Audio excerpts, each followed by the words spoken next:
My name is Nicholas Baines, and I'm the lead creative at a PR company based in West London called Deliberate PR. I want to start this talk by saying something controversial. 99% PR does absolutely nothing. Now, by saying this, I don't want to wage war with everyone in my industry, far from it. What I simply mean is that for all of you here today, there's a very specific path which will allow you to raise your profile quickly and effectively and stand out from the crowd. As you will see from those clients behind me, myself and my colleagues have had the privilege of working for some of the best startups coming out of Sweden. I would even call it a smorgasbord of Swedish innovation. We've learned an enormous amount from this process, and today I just want to share with you 3 key things that I think will be useful for you as you plan your company's path to global domination. To do this, and in the spirit of raising one's profile, I quickly want to give you some background on our own company. Some of you may be familiar with us already, but for context, Deliberate PR was set up by our managing director, Benjamin Webb, in 2007. We started as a PR agency for British artistic and cultural clients, and for 5 years we worked for the likes of the world's biggest literary festival, the UK's favourite dictionary publisher, and a rather famous musician from a rather famous band. The organisations you see behind me were really great clients, but what we found more generally was that people working in the British artistic and cultural scene thought they knew everything, apart from how to pay our bills on time. Then one day, this all changed, pretty much overnight. In 2012, my boss received a phone call from a wonderful Swedish man named Jeppe Wikström. Jeppe and his colleagues at Stockholm-based publishers Bokförlaget Max Ström were working on a photojournalism project called A Day in the World. The project challenged people around the planet to submit photographs documenting every single minute of a specific day, May 15th. As you can see, from Time magazine to BBC One, Vogue to Bloomberg, we made this into a major international news event. 100,000 images were submitted from 110 different countries. Using a combination of English language news correspondents here and cultural reporters in other territories, we helped to make this project a global success. And it's at this point that we noticed something truly remarkable and relevant for all of you guys. And this is the first of the 3 learnings I want to share with you today. When speaking to the British media about the A Day in the World project, we noticed a curious thing. The journalists would write their articles and they would reference how the project was a global initiative, and they would tell their British readers how they could take part. But without fail, they would reference that the idea was Swedish in origin. Upon closer investigation, we found something amazing. The British media was developing a complete cultural obsession with all things Swedish. Now, this probably seems strange to you. In fact, we were in Stockholm last week meeting with our health app client Lifestyle, and they were puzzled as to why on earth people in Britain care about lagom and friluftsliv. And the answer, as always, lies with my mother.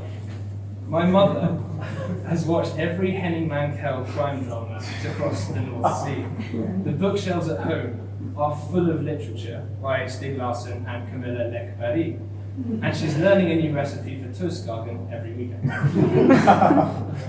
Thankfully for myself and the family, her passion for all things Swedish does not include Avicii and Absolut Vodka. But to be serious, the cultural exports of your country have a chicness and significance that is unlike anywhere else in the world. Now, why is this important? We would agree that British people who watch Wallander might not be within your target consumer group. UK venture capitalists are not known for their love of cinnamon buns. But crucially, this cultural obsession is mirrored within the business, technology, and investment communities all over Britain. The business precedents of Skype and Spotify have created a popular narrative in the British media. This is that Swedish companies achieve critical mass here before scaling up internationally.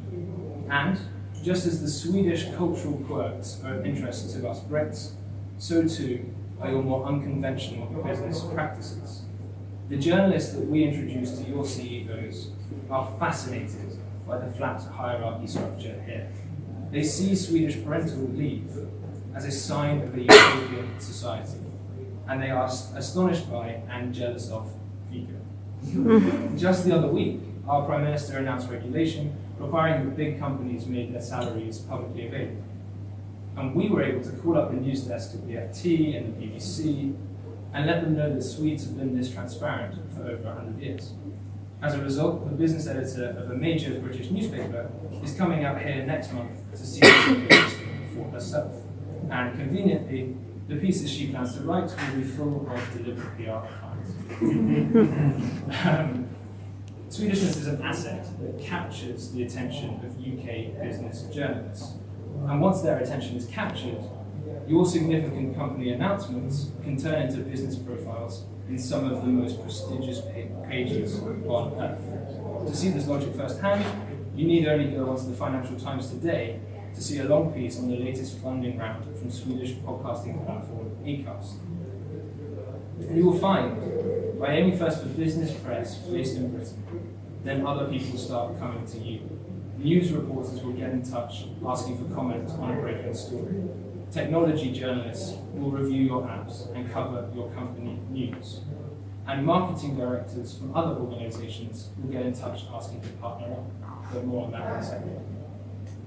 With Swedishness as an asset, you can raise your profile significantly in the UK in less than a year. Now, you may be wondering at this point why I am so patriotically emphasizing the importance of the UK in all of this. Am I some T-shirt nationalist making a post-Brexit attempt to get the Swedes on side? No, I'm not. This is the second point I'd like to make about raising your profile. The UK really is the best place to start. Recent political changes aside, London and the UK hold a great deal of global power. London is the home of go-to investment community publications like the Financial Times and The Economist. From a consumer perspective, the Mail Online, Guardian, and BBC are 3 of the top 10 most visited news sites in the world. We have bureaus for all the major American and international publications within a time zone that bridges the Eastern and Western markets.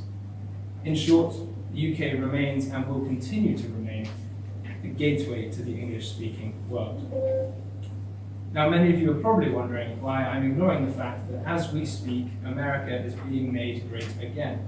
Surely, if you want to raise your profile, you should head straight there. But we have seen time and time again Swedish startups leave Stockholm for the Valley or for New York and sink without a trace. It's no reflection on their potential or their ability to scale. It's just they're entering a country fresh that is famous for its ruthlessness and lack of jantelag.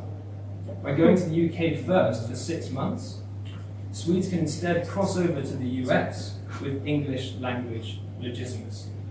They can wave Financial Times articles in front of potential investors rather than Google translating from Dagens Industri.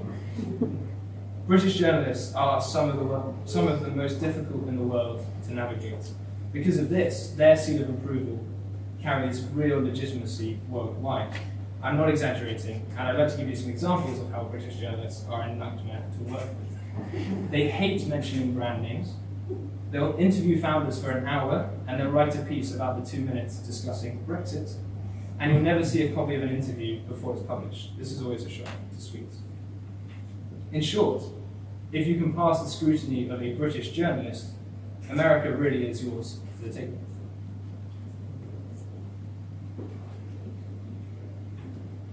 For my third and final point, I just want to show you this process in action. Many of you will know Fishbrain, the social media network for anglers based here in Stockholm. Having grown up in SUP 46, Fishbrain now has well over 3 million users, the majority of which are in America. Just for some quick context, Fishbrain takes advantage of the broadness of traditional social media platforms. For fishermen, posting pictures of your latest catches is an important part of the hobby.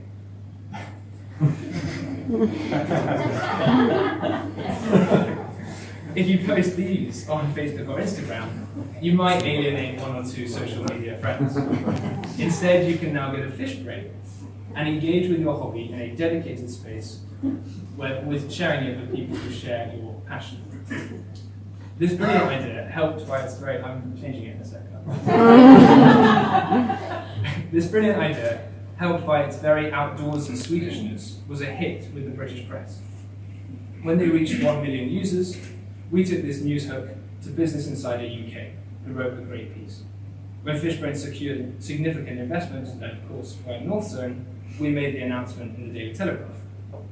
Now what we were then able to do is take this existing UK media exposure to US journalists as proof of the brilliance and scalability of the Fishbrain concept.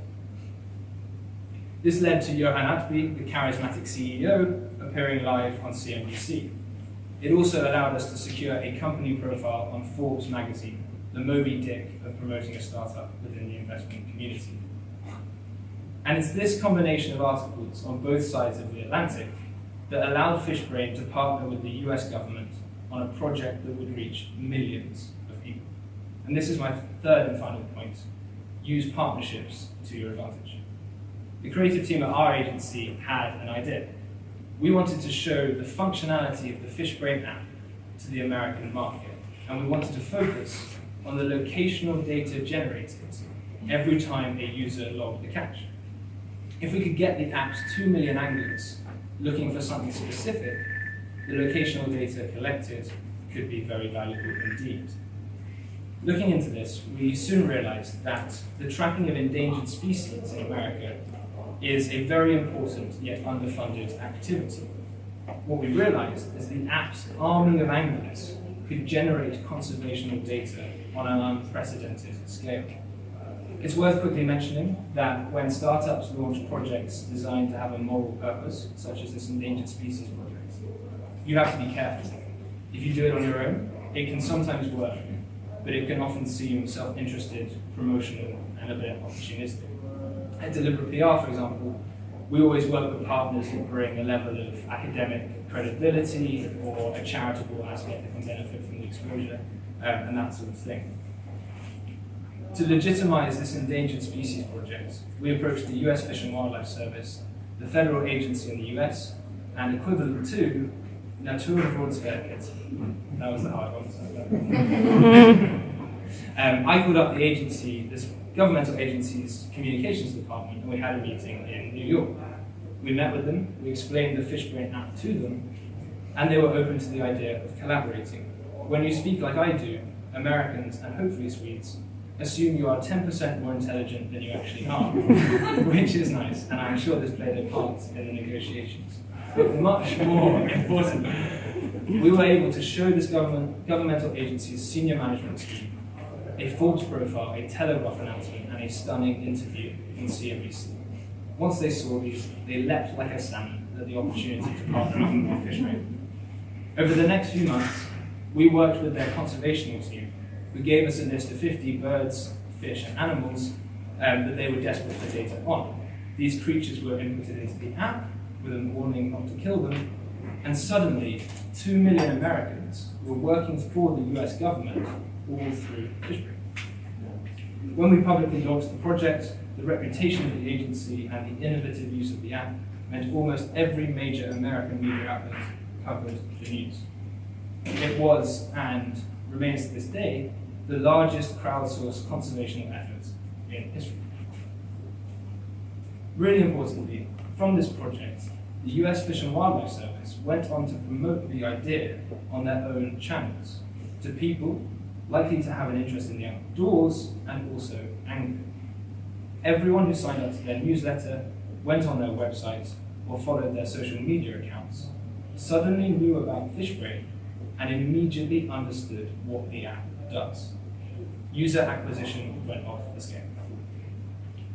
I would like to think that this Fishbrain example and the journey I've just explained that it took to get there sits within that 1% of PR that actually doesn't. In fact, I would say it is priceless for a company. And for all of you sitting in this room, there is an idea and an appropriate partner out there that can raise your company's profile to the stratosphere. As I know Swedes don't like group questions, I am also here afterwards if you'd like to talk about what that idea or partner might be. When it comes to raising a company's profile, myself and my colleagues at Deliberate PR have been lucky to work with Swedish organisations that deserve international recognition.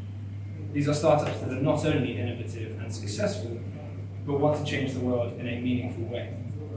I have a real affection for your wonderful, sometimes strange, always inspirational country. And luckily, because UK business reporters do too, the world is yours for the taking. Thank you very much.